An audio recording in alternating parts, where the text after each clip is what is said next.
Well, hey there team, welcome back to the channel, welcome to my overview of Red Dead Redemption. So for those not across it, I do overviews on this channel. I have a look at the first 2 hours of a game. That's the Steam refund window. Steam reckons you can make up your mind about whether you want to keep a game or not in that time, and broadly speaking, I would agree as a rule, and say that 20 hours in, you're not going to change your mind about how you felt 2 hours in, so it's a short punchy video, keep it around 10 minutes, broad strokes info, and you can make up your mind on your own. So this is getting on, what was it, like 2010 or something like that? So over a decade old, and yet here we are with a PC kind of re-release, I suppose. The pricing's gonna sort of be a sticking point for a lot of people. It's going for like $70 Australian, which I would call high-end AA, low-end AAA pricing, but this isn't like a remaster, remake, as best as I can understand. It does actually hold up incredibly well. From the information at least offered by the Steam page, you know, from one normie to another, I'm pretty sure that this is just the game ported across to PC. And I can tell you that it seems to be a very good PC port. I don't think I've really had any issues. The only sort of, I suppose you could sort of say, glitches or bugs or whatever that even come close to that would be the usual behavior of a Rockstar open world type game. You know, in one of the opening missions, I managed to bump a dude with my wagon and he went on a shooting spree, and if I shot him, it would fail the mission. And I wouldn't necessarily call that a glitch that was introduced from PC porting or anything like that. And also, that sort of chaos is kind of the charm of these kind of games. So yeah, as far as a product goes, it's still a great game that was 10 out of 10 when it came out. It still holds up incredibly well because it's pretty much unchanged, and the port seems pretty excellent as well. However, that's a lot of money. So beyond, you know, giving you that info, there's not much more I can really sway you from your own principled position. For some, they just won't spend that much, or they'll wait for sale or whatever, but the others, you know, it's like, well, whatever. It's money well spent if you're willing to play this on PC right now and you just want to sink yourself into a great experience. So I leave that up to you. For my part, I've enjoyed my time with it immensely, and I need to find time in my busy schedule to go back down the rabbit hole. One of my sort of regrets, and I don't necessarily think it's the games themselves, because I really like Rockstar games and I've got a lot of fond memories, especially from their GTA games, but like I hoovered this game up probably in 2011, and it sort of sticks in my mind because I was at a bit of a low period. Boohoo, poor me, but I think gamers can relate. Sometimes they will fall into a game when they're dealing with, let's say, hiccups in their life. But uniquely with this game, it's kind of a black hole for me. So I played through it, I clocked it at the time, I loved every second of it, but I only have very fleeting memories. I just consumed it in such a short amount of time, probably snorted it a bit too quick and too hard, as it were. And to my eternal shame, I haven't actually clocked Red Dead Redemption 2. I played a chunk of it earlier this year, actually, off channel. And so it was kind of cool having that kind of familiar touchstone. If somehow you're not across it, this is a must play. Most of Rockstar's games, I would argue, are. But Red Dead 2, which is the really big thing these days, this past generation, I suppose, is a prequel to this game. The dude that you play in this, John Marston, is kind of a B character in Red Dead 2, which is cool. It's like dangling a constant Easter egg in front of you, especially when your main character that you play as has an antagonistic relationship with John. They're kind of sibling adopted brothers. I'm sure there's all sorts of discourse around it, not to get too sidetracked, but you know, John, our main character, the one we love, the reason we played Red Dead 2, for example, clearly wants to be friends with Arthur in the sequel, but Arthur fucking hates him, or at least has a very short temper with him. And it's kind of on a meta level funny, putting that in front of fans that just want to probably hang out with John, but their main character does not. But yeah, it was cool coming back to this. The setting is so actually different from Red Dead 2. In this, you open up around Armadillo, and look, it's been a long time since I've really gone down the rabbit hole, but to me, this is sort of the more American South of that cowboy era. The blurry Mexican border, I believe, is in and around this area, but again, I'm not super well versed. The way that it actually plays out sort of as an environmental setting and having a really different mouthfeel from 2 is that this is a little bit more of a lone gunman in a more dusty, desolate sort of setting. And that's not just because of the, engine limitations or anything like that. Already just rolling through the landscapes, they knew exactly what they were doing. It is still beautiful on this, arguably ancient graphics settings to some. The artistic aesthetic of these environmental rolling skyboxes.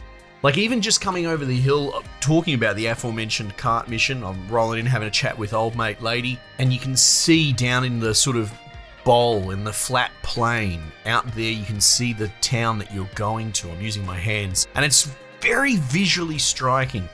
But like I said, in a more muted, desert kind of wastelandy vibe of the Western take. And you are the lone wanderer. A lot of time is spent, wondering what's rattling around in John's head, as opposed to the more, I suppose, social approach. Red Dead 2 is a little bit more Oregon Trail, right? It's much more lush landscapes, and it is very before the fall. Not that it's apocalyptic, and not to go too much into Red Dead 2 from what I know about the story, but it's about a sort of an end of an era. The idea of the frontiersman mentality kind of being beaten out of people with the onset of civilization. But it has a much more community focus, not just mechanically, but in the world as well. You feel like you're part of a bit more of sort of a community in Red Dead 2, whereas, like I said, in a weird, call it a stretch kind of way, I find Red Dead 1 to feel a bit more after the fall. And, that's dealt with in the topics and the core loop, kind of hunting down people from your past through the course of it. But that's me, reminiscing a little bit. A bit of a Soldier's 5 to give you an idea of what you're getting into. But yeah, they would be my blurbs. This is a little bit more spaghetti western, Clint Eastwood starring, solo, small scale in a way, at least in its focus. Even the soundtrack reflects it as well. A lot more twangy, Sergio Leone sort of stuff. Whereas Red Dead 2 is more about taming the wilds as a people. Mechanically, I have one gripe, but this is more that, Rockstar's never exactly been on the cutting edge of mechanics. And that's probably the biggest criticism of their games. Like, they're excellent at what they do, but they're slow to modernize, is probably the polite way of putting it for all games, as a huge fan of them, right? They very much use older generation mechanics. And I was using mouse and keyboard, and I feel like I'm fighting a battle I'm going to lose. Because yes, it does work, and I really enjoy the fidelity of the gunplay with mouse and keyboard. It's so much better than thumbsticks for me personally. But driving your horse in this is maddening. It has this weird sort of, as soon as you turn the camera 90 degrees around, especially like when you're holding a cinematic button to track someone else, the controls inexplicably change. And if you want to turn into that person, say when you're riding your horse, God, how do I describe this?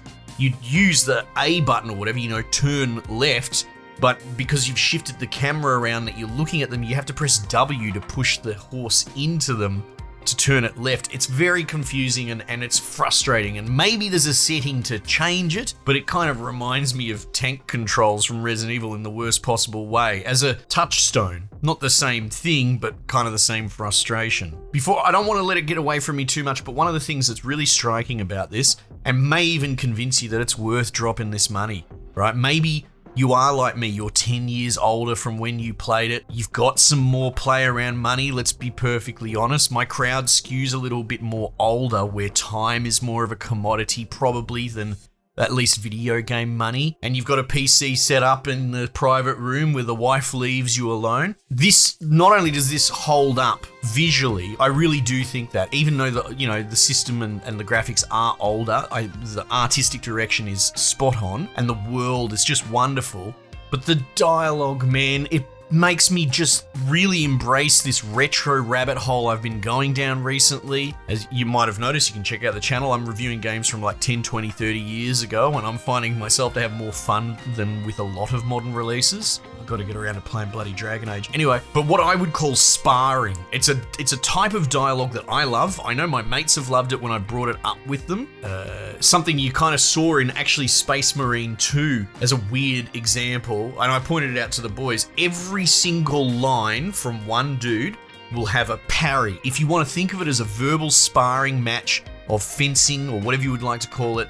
This dude will say line A, like, brother, I don't think you should punch that dude. And the other dude's response will be something directly parrying that. Be like, perhaps your thought goes beyond the range of the Astartes. To which he will then parry something back then. It's like, the Astartes knows more than either of us could fathom. You know, look, I'm making crap up on the go, but it's to illustrate this sort of gamesmanship in the back and forth dialogue centric. It's more interested in the two characters interacting with one another in an interesting way, as opposed to a lot of modern writing. I find more of a vehicle for a writer to kind of pat you on the head, condescend, and spew a worldview or a position at the lowest level and just essentially info dump straight at you. And in this, you know, my main point of contact is Bonnie at the starting sort of ranch, and every single interaction between them is polite, it's sharp, and it's just really poetic even in how well they fence and bounce from dialogue to dialogue. Anyway, look, to me, that sort of justifies blocking out some time, finding some play around money, and just getting this and booting it up. It's a good version, it's not a train wreck. I've heard a lot of the ports that they do that Rockstar has done in the past are kind of on fire. So this is good news, I suppose. But yeah, I don't want to waffle anymore. It's been an absolute delight coming back to it, and I'm seriously considering going hard in the paint and just clocking through it in its entirety. Great game, very recommended. Might just leave it there for the time being, and I'll catch you guys on the next one.